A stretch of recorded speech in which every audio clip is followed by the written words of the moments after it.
Bonjour et bienvenue sur Fashion Africa TV. Je suis Tening Agnès, présentatrice de l'émission Fashion Old School to the New School. Dans cette émission, nous allons prendre une de vos pièces favorites, retourner à la jeunesse de sa création en passant par son évolution pour venir aujourd'hui et voir comment elle continue à exister dans vos placards. Aujourd'hui, nous allons parler de la robe kanga. Alors, l'histoire de la robe kanga ou kitenge, c'est un tissu. Ce tissu kanga sont des éléments emblématiques de la mode de l'Afrique de l'Est, notamment la Tanzanie, le Kenya, le Ouganda, au Rwanda et au Burundi. Ces tissus sont de couleurs vives et aux motifs variés. Il est utilisé pour confectionner des robes, des pagnes et d'autres tenues traditionnelles, mais aussi modernes. Il sera orné de proverbes, de dictons, swahili, dans la partie inférieure, habituellement portée par les femmes. Habituellement, il est en deux paires. Une première qui drape autour de la taille, tandis que la seconde couvre la tête. Pour les femmes de l'Est, ce vêtement est très important, même dans leur foyer, puisque souvent, il est offert par le mari, donnant ainsi une valeur plus importante à ce vêtement et qui devient l'expression de l'attention et de l'affection au sein du mariage. Son histoire commence au 19e siècle, entre 1860 et 1880. L'origine du kanga remonte à Zanzibar et la côte Swahili, où les femmes achetaient des mouchoirs imprimés provenant du Portugal et les cousaient ensemble pour créer des pagnes colorées. Le mot kanga vient du mot oiseau guinéen, la pintade, en raison des motifs qui rappelaient son plumage. En 1875, des commerçants entreprenants de Zanzibar ont commencé à importer des tissus modifiés d'Angleterre, de Suisse, d'Inde et des Pays-Bas. Ce vêtement est très important pour une femme. Il est largement utilisé pour la prière, les tâches ménagères ou encore pour porter les bébés sur le dos. Lorsqu'une femme accouche, elle doit porter un kanga pendant 40 jours. Il était également utilisé pour l'éducation des enfants et même comme porte-bébé attaché sous le lit. Il est également offert en cadeau aux femmes qui viennent d'accoucher ou aux jeunes mariés. Au début du XXe siècle, les motifs évoluent et des proverbes ou des messages swahili commencent à être imprimés sur le tissu kanga et il est transformé en outil de communication culturelle. Dans les années 1920, c'est un marchand Mombasa au Kenya nommé Kaderina Haje Asak, surnommé Abdullah, qui va commencer à ajouter les écritures arabes à l'intérieur de ces tissus rectangulaires aux couleurs vives. Des phrases en Kiswahili ou Swahili, ou en anglais, ou en écriture romaine, sont apparues dans les années 1960. Les inscriptions comprennent des proverbes, des dictons populaires, des salutations, des avertissements, des slogans politiques ou religieux. Entre 1920 et 1950, le kanga se développe parallèlement en Afrique centrale et en Afrique de l'Est, influencé par les tissus batiks indonésiens introduits par les commerçants hollandais et belges. Dans les années 60 aux années 80, avec les indépendances africaines, le kanga comme le kitenge deviennent des symboles identitaires politiques. De nombreuses femmes les portent pour affirmer leur culture et leurs valeurs. En Tanzanie, en 1961, le swahili et le kanga sont devenus des symboles forts de la culture nationale. Les femmes portaient souvent le kanga avec des slogans socialistes comme liberté et unité, en soutien aux politiques de Ujamaa. Même dans les cérémonies officielles, le kanga était visible, notamment dans des rassemblements politiques du Charmasha, CCM. Au Kenya, 1963, bien que l'anglais et l'habillement occidental dominaient les institutions, le Kenya popularise alors la modernisation et en même temps en célébrant tout ce qui était national. Il était utilisé pour véhiculer des messages de campagne et de slogans du KANU. En Ouganda, en 1962, moins institutionnalisé qu'en Tanzanie, mais porté dans les événements traditionnels et certaines figures politiques en contact avec la population.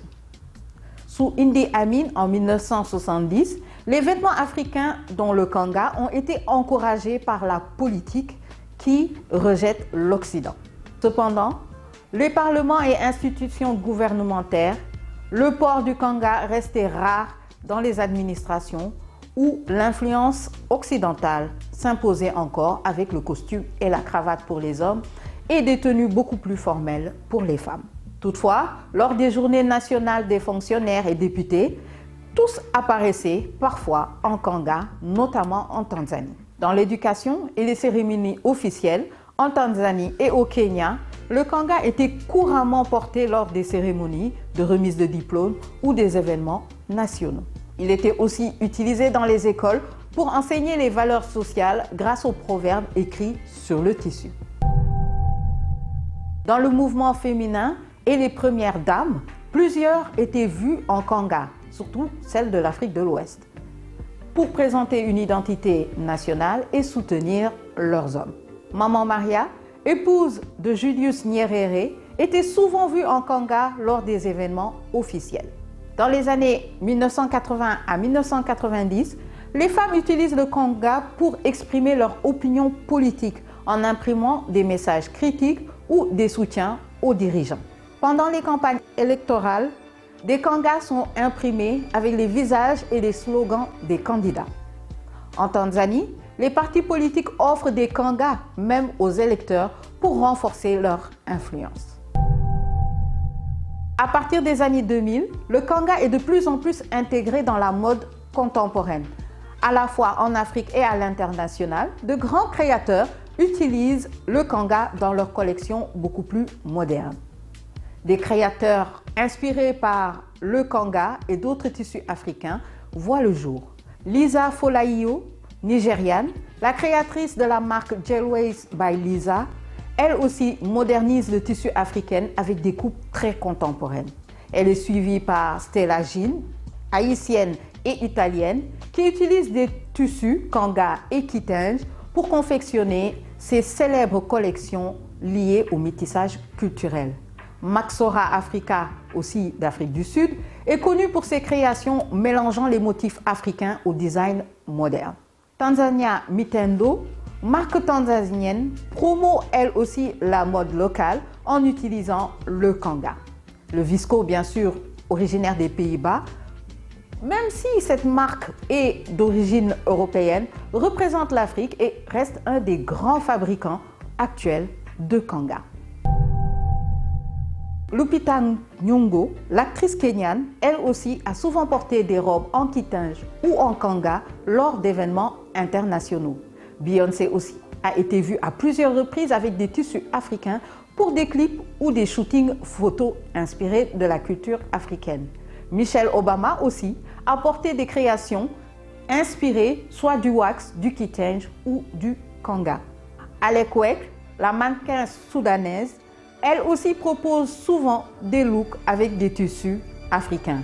Bien sûr, Tiwa Savage, la chanteuse nigérienne, à plusieurs reprises a mis en scène le kanga et les autres tissus africains. En 2010, la robe kanga n'est plus seulement un vêtement traditionnel, mais un symbole de mode et d'identité culturelle en Afrique de l'Est.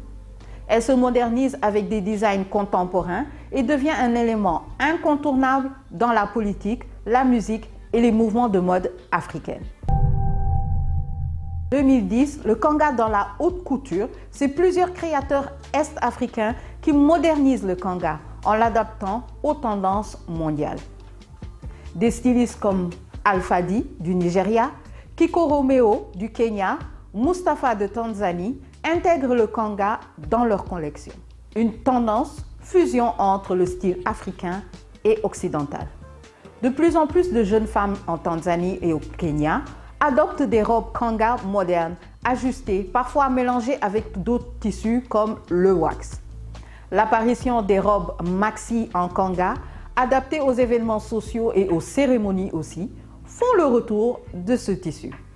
On le retrouve avec une forte présence dans ces années-là au niveau des Fashion Week africaines. Lors des défilés comme la Swahili Fashion Week en Tanzanie ou Hub Africa Fashion Week en Éthiopie, le kanga sera mis en avant.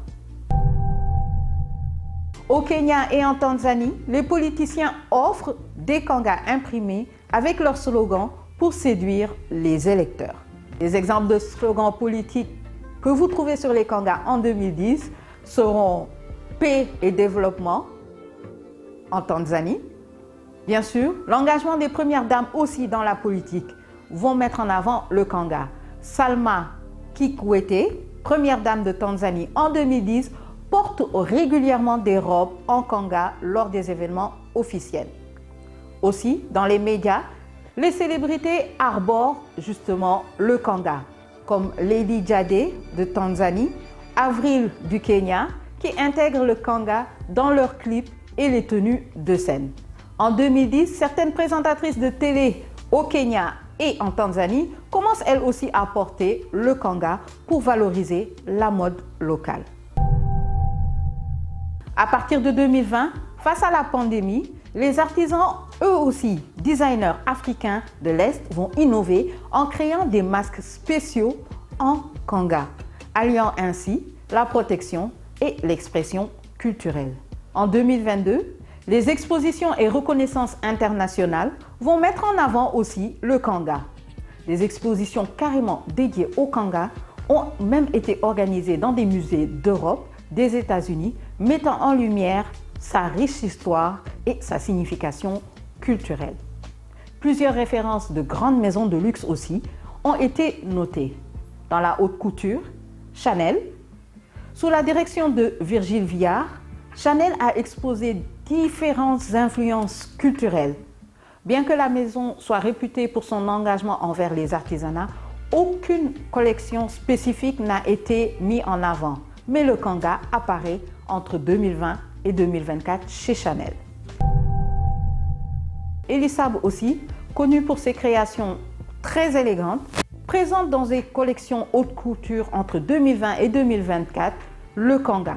Cependant, là aussi, nous n'avons pas une référence explicite illustrée du kanga. Jean-Paul Gaultier, après son retrait au défilé de 2020, lui aussi invite des designers à réinventer sa maison. Ludovic Saint, par exemple, présente une collection en 2024 qui revisite l'héritage de Jean-Paul Gaultier avec des termes où il, justement, intègre certaines images du kanga. Toutefois, là aussi, la spécification comme quoi c'est inspiré du kanga n'est pas documentée. Le kanga a renforcé la présence sur scène mondiale de la mode africaine, symbolisant une fusion harmonique entre tradition africaine et innovation contemporaine.